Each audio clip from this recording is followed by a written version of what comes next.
আসসালামু আলাইকুম everyone, good morning. সবাই কেমন আছেন?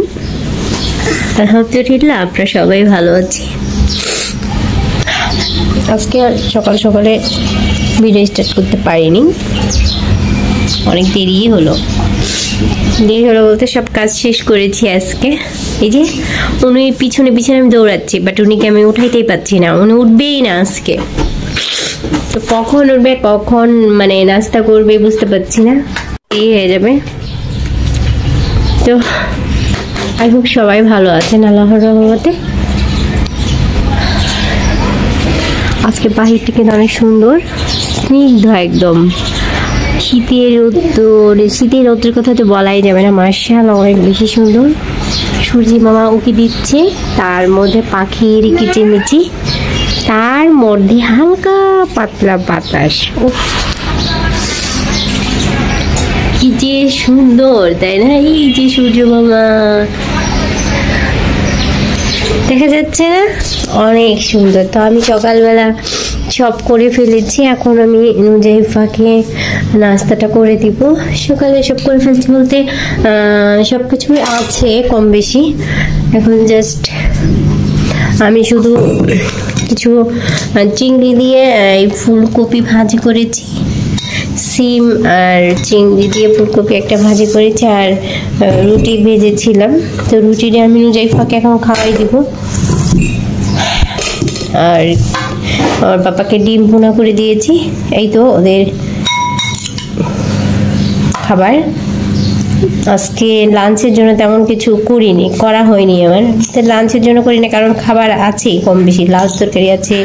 তারপর আজকেও ভাবছি আবার বট রান্না করব। কালকে বট রান্না করতে চাইছিলাম, বাট হয় নাই রান্না করা, রেখে দিয়েছিলাম সিদ্ধ করে উনি। আজকে ওটাকে আমি রান্না করব। তো অবশ্যই আপনাদের সাথে শেয়ার করব আমি কিভাবে বট রান্না করি। আর দুই নাস্তাটা আমি এখন নুজাইফাকে খাওয়াই দিব। আর ঘরটা এখনো ক্লিন করা হয় নাই আজকে। আমি সব বিছানাতে ক্লিন করে নিয়েছি, বাট কিছু ক্লিন করা হয় নাই। বউ আসে নাই এখনো, খালা আসলে পরে সব পরিষ্কার করে দিয়ে যাবে। তো ঠিক আছে, সাথে থাকেন। ইনশাআল্লাহ সারাদিন যতটুক দেখাইতে পারি বা আমি সারাদিন কি করি সেটা দেখানোর চেষ্টা করব। তো সবাই নাস্তা করে নেন, আমরাও নাস্তা করে নিই, পরে আসবো আবার পরে দেখা হচ্ছে। ওকে, মেয়ে ব্যস্ত, এই যে মেকআপ করছে, আবার টিস্যু দিয়ে মুছে ফেলতেছে। আমার মেকআপ আলা বুড়ি এটা, এই মেকআপ আলা বুড়ি সারাক্ষণ একটু পর মেকআপ করে। আমি কিন্তু কখনো মেকআপ করিনি, হ্যাঁ এটাই সত্যি কথা। আমি কখনো মেকআপ জিনিসটা আমি বুঝিও না, করিও না, এগুলো আমার ভালো লাগে না করতে। বাট আমার দুই মেয়েই যে এত মানে কোথায় থেকে মেকআপ বিষয়ে এত কিছু জানে বা শিখছে বলতে পারবো না। অল টাইম মেকআপ দেখিয়ে বা আর কিছু দিও না বাবা, আমার আর কিছু না। আরো বলে কাজল দিতে হবে না, চোখে খুঁচে লেগে যাবে। একটু হাই বলো সবাইকে। আচ্ছা হাই বলো আগে, দেখো তো বলো আমাকে কেমন লাগতেছে। বলে হ্যালো, আসসালামু আলাইকুম। ও মাই গড, আমার নাকি ও মাই গড। হ্যাঁ তো ঠিক আছে, পাকনা বুড়ি পাকনা কথা শুনলে তো চলবো না, তাই না? পেটে আমাদের কিছু দিতে হবে। ঠিক আছে, এই তো কিছু শাক নিয়ে এসেছিল সকালবেলা, শাকগুলো বেছে নিব আমি। আর আমার খিচুড়ি অলমোস্ট হয়ে গেছে, এটা হয়ে গেছে, একটা নামাই এখন আমি বটটা দিয়ে দিব।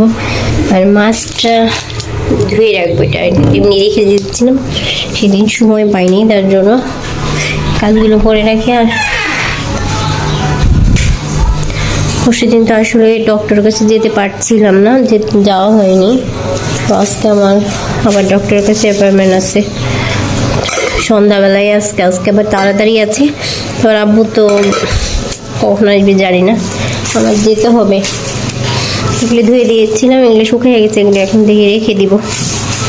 একটা হালকা পাতলা কাজ আছে, এই যে সব নোংরা করে রেখে গেছে, কাপড়গুলো ভাঁজ করবো সব করে। কিছু কাপড় ধুয়ে দিলাম, অনেকটি কাপড় ধোয়া হয়েছে। তো আমি রুমগুলো একটু ক্লিন করে রেখে আসলাম, এসে ভাবলাম যে জায়গাটা একটু ক্লিন করে নিই, কারণ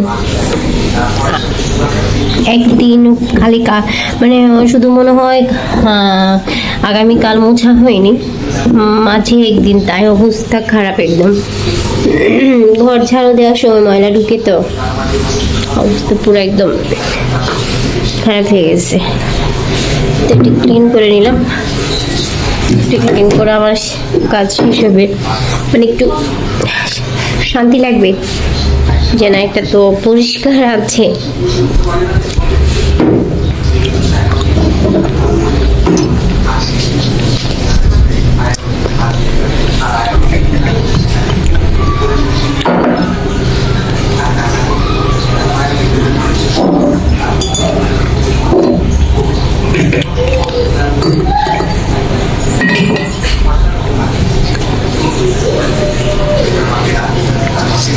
এই তো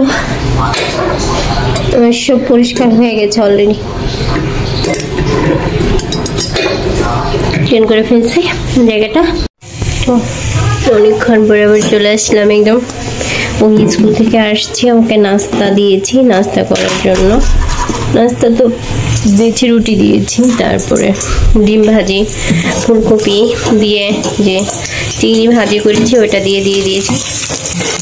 আর এবার মুজাহিদের জন্য খাবারটা বসাই দিই, কারণ আমাদের তো খাবার আছে, ওর জন্য রান্না করতে হবে। তো ওর জন্য আমি আজকে চিংড়ি খিচুড়ি রান্না করবো। না সবজি মানে কিছু খেতে চাচ্ছে না, বুঝতে পারলাম না কেন, ওই ঠান্ডার জন্য কোনো কিছু খেতে চাচ্ছে না। মেয়ে আমার একদম পুরো দমে খুব ঝামেলা করতেছে। সকালবেলা জাস্ট একটা রুটি খেয়েছে, শুধু একটা রুটি খেলে হয়, মনে মানে না, না দুধ খাচ্ছে না ডিম।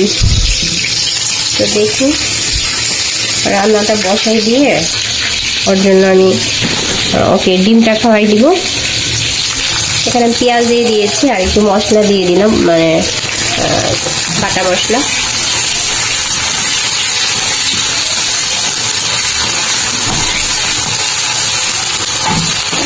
গুঁড়া মশলা অল্প অল্প করে দিয়ে দিব, মরিচটা দিব না কারণ ঝাল হলে খাবে না, তখন আবার গন্ডগোল হয়ে যাবে।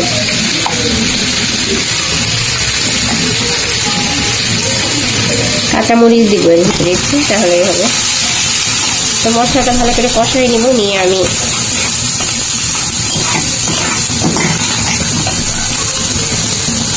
আমি এখানে একটু মশলাটা কষানো হলে খিচুড়ি মানে চাল ডাল যা আছে সবজি টবজি সব দিয়ে দিব। আর এটা রান্নার পরে আমি বটটা বসাই দিব। বটটা যেহেতু সিদ্ধ আছে জাস্ট বসাই দিব, শুধু হয়ে যাবে, কারণ এটা এখন খাবো না, কালকে থেকে হচ্ছে, আজকে জাস্ট এটাকে একদম ভাজা ভাজা করে ফেলবো। আমার সব হয়ে গেছে। আমি এখানে পেঁয়াজ কেটে নিয়েছি, গরম মশলা নিয়েছি, তারপরে যে আমার বটটা আমি 50% সিদ্ধ করে নিয়েছি। ওকে, আর এখানে আমি একটু আলু দিব, আলুটা কেটে ধুয়ে রেখেছি, আর কিছু রসুন দিব, রসুনটাও ধুয়েছি। আর এর ভিতরে যে পানিটা ছিল এটা আমি এখানে রেখে দিয়েছি, তো এই পানিটাই আমি ইউজ করব, আর অন্য কোনো পানি দিব না। ওকে, আর কড়াইতে একটু তেল দিয়েছি, গরম মশলা দিয়ে দিলাম যা যা লাগে। আমি পেঁয়াজও দিয়ে দেবো। বড় রান্না করতে আসলে পেঁয়াজটা একটু বেশি লাগে, তো আমাদের পেঁয়াজের যে দাম, ঠিক আছে একটু লাল লাল হোক, তারপরে আমি মশলাগুলো দিয়ে দিব। আমি মশলাটা দিয়ে দিলাম, এখানে আমি 4 চামচ মশলা দিয়ে বাটা মশলা দিয়েছি। মশলাটা একটু বেশিই লাগবে, তাই না? মশলা বেশি না হলে আবার ভালো লাগবে না, কারণ যেহেতু বট। এটা আমি সব গুঁড়া মশলাই দিয়ে দিয়েছি, হলুদের গুঁড়া, ধনে গুঁড়া, জিরা গুঁড়া সব দিয়ে দিয়েছি। পানি দিয়ে দিব, মশলাটা কষাই নিয়ে তারপরে বটটা দিয়ে দিব, কারণ বটটা যেহেতু অলরেডি এমনি সিদ্ধ, তা এটাকে শুধু আমি বটটাকে শুধু একটু কি করবো, বটটাকে শুধু একটু কালো কালো করতে হবে। এটাকে ভালো করে কষাই নিয়েছি, বটটা দিয়ে দিলাম। একটু ধরে বটটা ভালো করে কষবে, তারপর আমি আলুটা দিয়ে দিব। আলুটা এখন দিব না, পরে।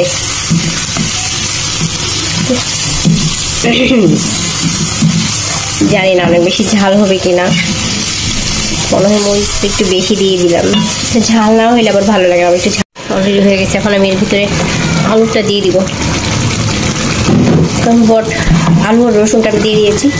বট অলরেডি হয়ে গেছে, সিদ্ধ হয়ে গেছে, কারণ এখন তো আস্তে আস্তে সিদ্ধ হবে, একদম বেশি একদম গলে যাবে। এই জন্য আলুটাও দিয়ে দিলাম, আলুটাও সিদ্ধ হোক, বটের সাথে বটও সিদ্ধ হবে। ওকে, চিল্লাচিল্লি প্রচুর কান্নাকাটি হচ্ছে পাশে। প্রত্যেকটা বাসায় বাচ্চাদের নিয়ে খুব ঝামেলা, খেতে চায় না, গোসল করতে চায় না। এদিক থেকে আলহামদুলিল্লাহ ভালো আছি, আমার বাচ্চা দিয়ে এত বেশি আমাকে কষ্ট দেয় না, শুধু দুইজনে একটু উল্টাপাল্টা ঝগড়া করে। এই তো এটা এখন হবে, আমি এখন ওদের লাঞ্চটা দিয়ে দিব। হ্যাঁ, আমি এদিকে সব ক্লিন করে ফেলছি, নিচে মানে সবজি টবজি কাটলাম। লাঞ্চ এবার খিচুড়ি, চিংড়ি খিচুড়ি হয়ে গেছে। আর আমার বটের ফাইনাল লুক এই অবস্থা, একদম জানি না বুঝে যাচ্ছে কিনা, বাট অনেকটাই কালো কালো হয়ে গেছে। আর বললাম না এখন শুভরাত্রি, কারণ অনেক রাত হয়ে গেছে অলরেডি। আমি আর বিকালে দুপুরে খাওয়া দাওয়া করে তখনই ওদের যে বিছানায় তাড়াতাড়ি করে শোয়াতে নিয়ে গেছিলাম, আবার আসলে উঠিয়ে তাড়াতাড়ি করে চলে গেছিলাম। কাঁচা মরিচও কেটে রেখে দিয়েছি, মানে এত সকালবেলা মরিচটা কাটতে খুব কষ্ট হয়ে যায়, এই জন্য এর ভিতরে ধুয়ে দিয়ে দিয়েছি। এটা এমনি থাকবে, সকাল শুধু রান্না করব। আর এখন আমি মাছটাকে ভালোভাবে লবণ টবণ দিয়ে মাখাই নিয়েছি, লবণ হলুদ দিয়ে মাখাই নিয়েছি ভালো করে, একটু ভেজে নেবো আমি। ঠিক আছে, কড়াইতে একটু বেশি গরম হয়, তা না হলে দেখা যাচ্ছে যে মাছটা হইতে যাবে না। তো মশলাগুলো বের করতে হবে, মশলা বের করতে হবে। খাবারটা দিয়ে দিব ইকামনিকে।